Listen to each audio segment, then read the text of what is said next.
Welcome back to my channel. Today I have swatches for you from the Neon Crayons collection from Color Infinity. This is a 5-piece collection that goes on sale May 25th through June 4th.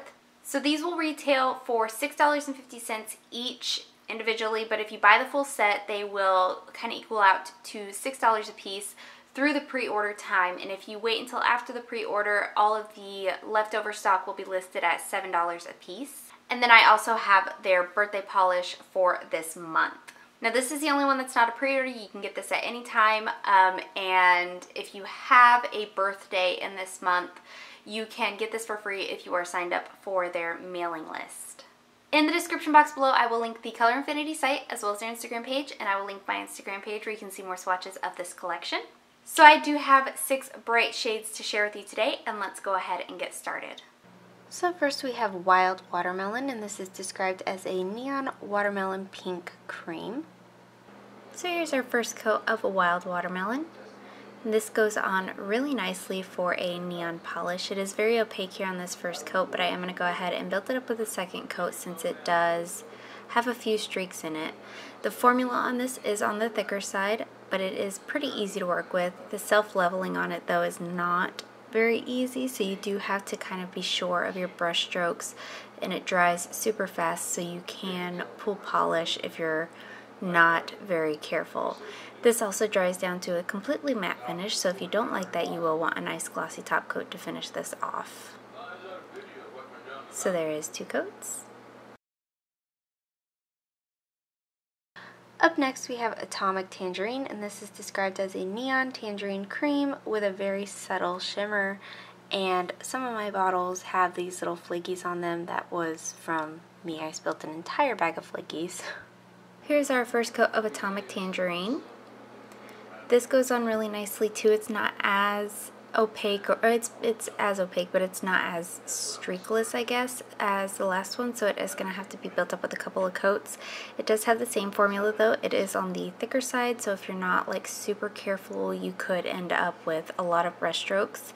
It dries super duper fast though, so again, if you're not careful with those brush strokes but sure of them, you can get a lot of self-leveling issues because these don't level super duper well.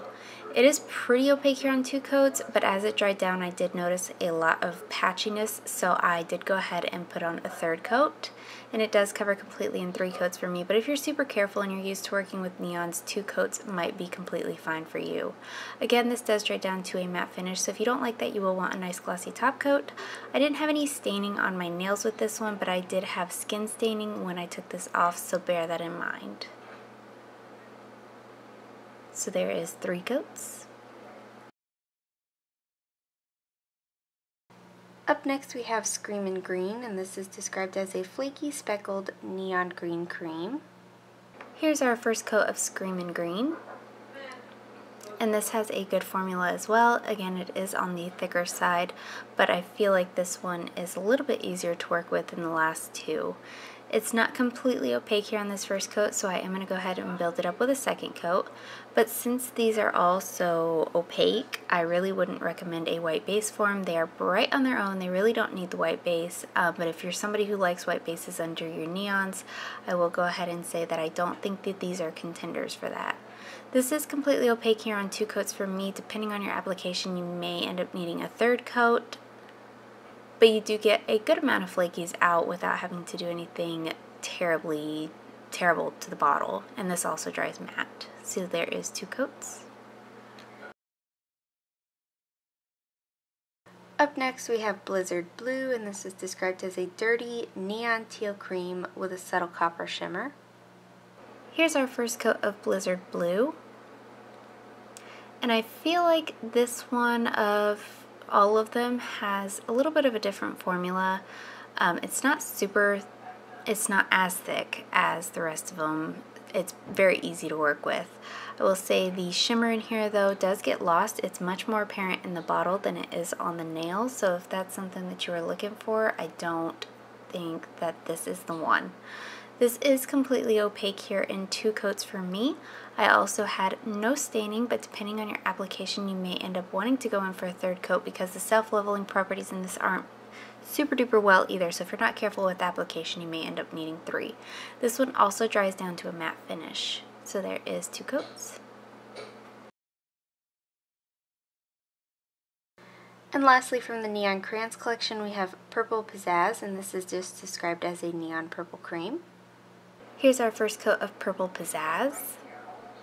And this one is pretty opaque here on this first coat, but again, once it dries down, you can see any patchiness that was left behind from that coat, so I am going to go ahead and go in for a second coat. This one has a great formula though. It's not too thick or too thin. This one's actually really easy to work with. So here's our second coat, and this does cover completely in 2 coats for me, and as you can see, once it dries, it actually dries a lot more pink than purple, so just bear that in mind before you use this one. Again, this dries down to a matte finish, so you will want a nice glossy top coat if that's not the finish you're looking for. So there is 2 coats. And then the birthday polish for this month is called Unmellow Yellow, and this is described as a neon yellow curly base with various holographic and matte neon glitter. Here's our first coat of Unmellow Yellow, and this one is a jelly polish, so you are going to have to build this one up. But that being said, there's a good amount of glitter in here, so once it's built up, it really looks beautiful on the nails, like a 3-dimensional colorful pineapple. This one does have a really good formula too, not too thick or too thin, very easy to use and easy to work with. So building it up in 2 coats, it's still not completely opaque. I am going to go ahead and go in for a 3rd coat. This one does dry down to a matte finish, and it also dries pretty doggone textured, so you will want a nice glossy top coat, potentially 2 coats of top coat to smooth everything over. And it's also going to be pretty difficult to remove, so if you remember beforehand, a nice peel off base coat will save you a lot of time and save your cuticles. And this does cover completely here on 3 coats for me. So there is 3 coats. So my favorite of today is Wild Watermelon. If I'm going with neons, it's usually a pink or yellow, and this pink really stood out to me, completely opaque in 2 coats, a beautiful formula. I really like this one, so Wild Watermelon is my favorite. And that is it. Let me know in the comments below what you guys thought of this collection. Let me know if you plan on picking any of them up, and let me know what your favorite was. Give this video a thumbs up if you liked it, subscribe if you'd like to see more from me, and I will talk to you again next time.